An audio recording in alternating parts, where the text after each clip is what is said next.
clock is running out. The final days of this legislative session are here, and New Mexico, we are out of time for games. Hello again, my name is Lucas Herndon, the policy director here at Progress Now New Mexico. And as this last week gets underway, I am still wearing my tank top from the gym this morning, running on caffeine and desperately hoping our leaders will finally get to work. Last week, we saw some brilliant victories, a heartbreaking defeat, and enough political theater to last a lifetime. This is your Get It Done recap. Let's start by celebrating where our legislators did do their jobs. We had some major efficient wins this week that prove progress is possible when you focus. First, a huge victory for privacy. SB 40, the Driver Privacy and Safety Act, passed the Senate floor with a strong 32-8 vote, and the momentum didn't stop there, as on Saturday it cleared House Judiciary with a perfect 10-0 vote. Your car's data is your business, not a commodity for corporations or agencies, and it's now one step closer to becoming law. Next, a critical step for healthcare stability, HB 4, the Healthcare Affordability Fund, passed the House floor 48-19. This is part of the master plan to prevent brutal premium spikes and protect coverage for over 100,000 New Mexicans. It's a shield for families and small businesses, and it's now moving through the Senate.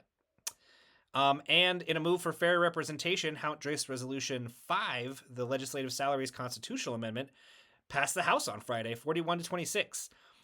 This is the bill that would look at paying our legislators, which is a move to make sure that everyday New Mexicans, and not just the wealthy, can afford to actually serve as a legislator. This is where we have to start talking about the bad stuff.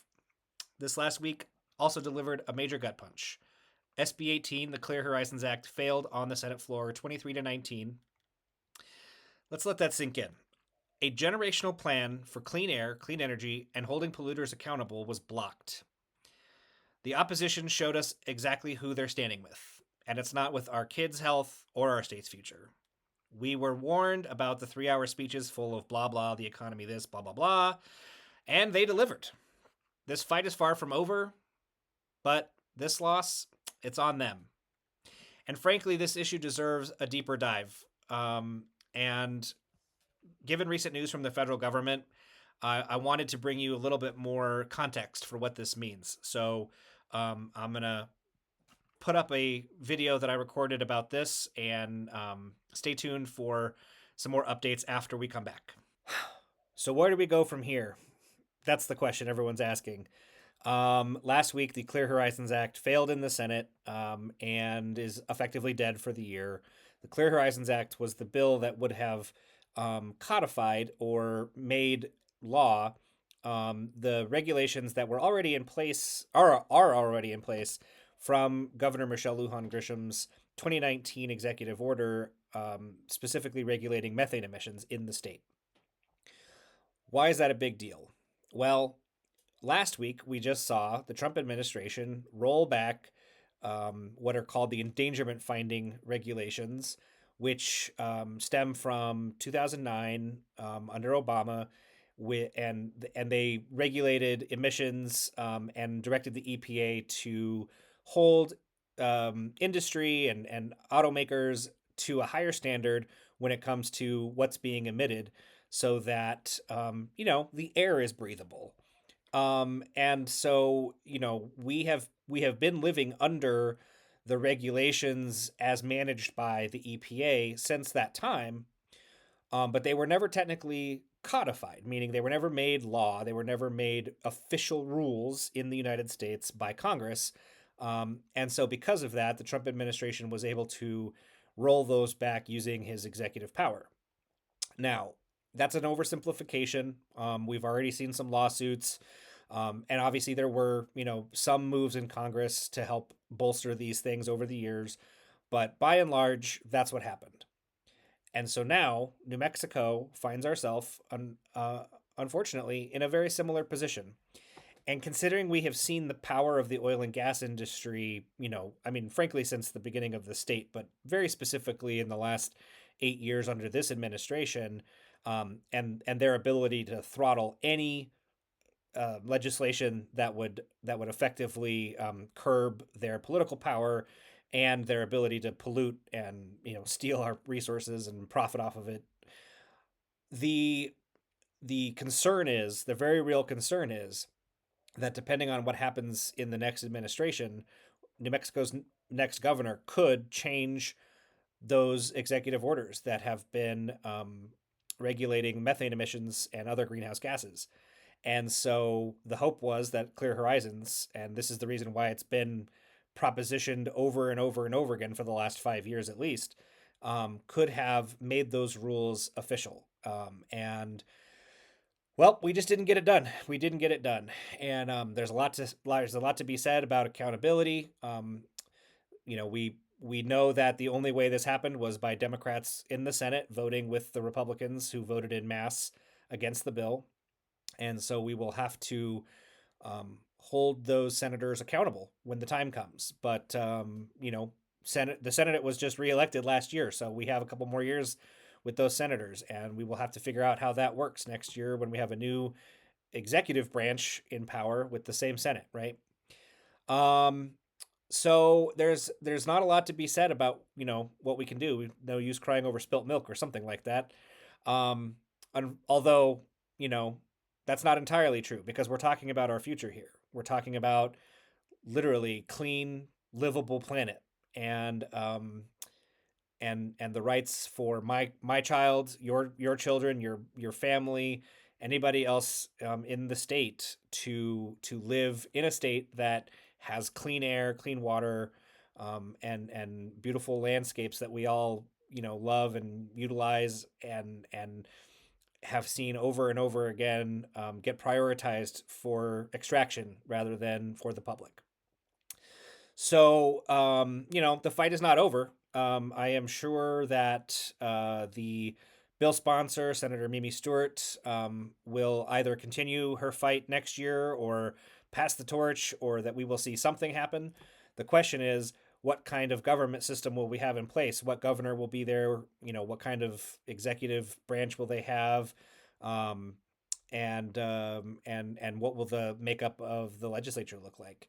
And given that we are now in a world where there are no federal protections, the time is more dire than ever, and that is why it's such a big deal that we did not pass the Clear Horizons Act, and why we really need to take a look at ourselves in the mirror and decide just how long are we going to let the oil and gas industry really dictate the politics of this state. Thanks for listening. Let's move on to something a little bit more cheerful. Thankfully, while some in the legislature were busy blocking our clean energy future, the legislature did show that it can still take fundamental issues seriously. This weekend, the Senate took crucial action to protect the bedrock of our democracy, our right to vote without fear or intimidation. SB 264, the Election Rights and Troops at Elections bill, passed the Senate floor 26-16. This legislation draws a clear line. Our voting process must be free from intimidation and unauthorized military presence. And SB 261, which bans the possession of firearms at polling places, also passed the Senate floor 23-17. A polling place should be a place for civic duty, not a show of force. These aren't partisan issues, they're basic protections to ensure every New Mexican can cast their ballot safely and freely. At least someone is working on to guard our most sacred rights. Our Deputy Director, Joe Cardillo, had some insight into what these bills mean in our current political landscape, and we're happy to welcome them back to the show. Hey, welcome back, Joe, to the show. We are in the home stretch here, last week of session. But before we put the cart before the horse, let's talk a little bit about what has happened so far. And while we have seen the legislature drop the ball on a few things, it does appear that they are doing the work to protect New Mexico's democracy and voting infrastructure. So thanks for being here. What's going on? What's going on with that? Yeah, for sure. So I'll just say something briefly about kind of like the national elections protection situation and then what these two specific bills that the legislature are putting through are. There's almost more than one could mention, but I think if folks have been paying any amount of attention to kind of the things happening at the federal level, you will have noticed that, essentially Trump and the people in his administration, especially the DOJ, the FBI, and others, are basically trying to undermine people's confidence in elections. Like it's really kind of that simple, and they're doing it through a bunch of different ways. Including sending the FBI to raid the elections offices in Georgia recently, by the way, Georgia has recounted the 2020 election results 3 times, including a full hand recount. There's nothing to see there. The results are very clear. He just doesn't like that he lost in 2020. And I think that's a good, indicator because they're also sort of like destabilizing and getting rid of all of the protections at the federal level. Like, for example, there was an agency called CISA that, guarded against foreign adversaries and cyber attacks and things like that. And that's completely gutted. Mm. So they're just kind of doing that kind of thing in general. And I think the Georgia example is a good one. Like they don't, at the federal government level, Trump and the people around him, they don't essentially want every voter who's eligible to actually vote. They want to sort of create a culture of fear and a situation of fear. And they're going to throw all these different kinds of wrenches and tools at that process to make that happen. And so there's probably a longer conversation about that, but that's just kind of like the general landscape that, that we're seeing right now nationally. And then here in New Mexico, I think it's of particular interest for us for a couple of reasons. One is that Trump has claimed falsely on multiple occasions that he won New Mexico, and he didn't. He lost in 2016 by about 100,000 votes, I think it was. In 2020 by maybe 70,000, and then recently in 2024 by about 65,000. Don't quote the exact numbers, I'd have to go back and look, but it's something like that. But he's basically just, doesn't like the fact that he lost, and he's saying that elections here are corrupt because of that. And so I think that pattern is the pattern that's going to hold. And, we're looking at a lot of different kinds of potential impacts, especially on our rural and our tribal and native registered voters who maybe have like more barriers, have to drive longer to get to polling places, have less access to materials to check on elections and things like that. So there's a lot there. In the legislature specifically, there are two pieces that are moving through right now, and they're moving pretty fast, which is, I think, good news. And those are SB 261 and SB 264. And SB 261 actually updates some legislation from 2024 that clarifies that no one can be on premise at a polling place with a gun, a Mm. firearm. Previously, there was an exception for law enforcement. Um, Law enforcement really doesn't have any business running elections in New Mexico. That's what county clerks are for. They do their job. That's what the state secretary of state's office is for. And we run our elections, really well. We were ranked number one in the nation recently for that by the MIT Election Lab, which kind of tracks, elections transparency, that kind of thing, auditing, just like all those checks and balances that are in process and that work well.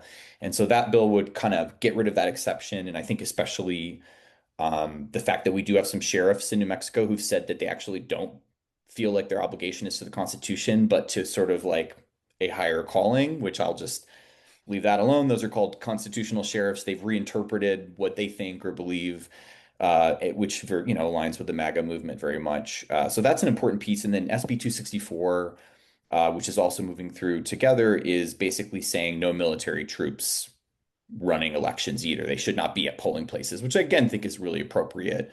The only case where we would need them is if there was literally a foreign army trying to invade New Mexico and take over. Yeah, we might want military troops, and that's addressed in the bill. But other than that, I think federal troops have no place in our elections. And we know again, going back to what I said about kind of the national situation, that Trump and the folks around him are not popular. They're not doing things that are very good for the people across the board in New Mexico or in America, and they know that they're not popular, and so they're trying to suppress the vote and create a lot of fear and a lot of anxiety and that sort of thing. And so that's, I think, the context for it. Yeah. There's a lot Well, there, I know. no, yeah. I mean, there's a lot. I'm thinking of sort of two specific things, and you gave a great example of how the bill around people having guns at polling places is being updated to potentially include law enforcement. And you gave a great example of some of these sheriffs in some of the counties that maybe them or their deputies, their presence at the polling locations does create that conflict. And I guess I just want to like say that it's not outside of the realm to think of federal troops and or federalized troops to be around polling locations. Given that in New Mexico we have seen the National Guard, deployed in Albuquerque, Espanola, and down here along the border in southern Doña Ana County. as well as, of course, the increase of ostensibly militarized federal troops under ICE and Border Patrol, DHS in general, all over the state, like in other parts of the country. And as we roll towards elections, it's not a abstract, premise that those kinds of people could be around and near our polling locations. So I think that, to the legislature's credit, that is some forward thinking given the environment we're in.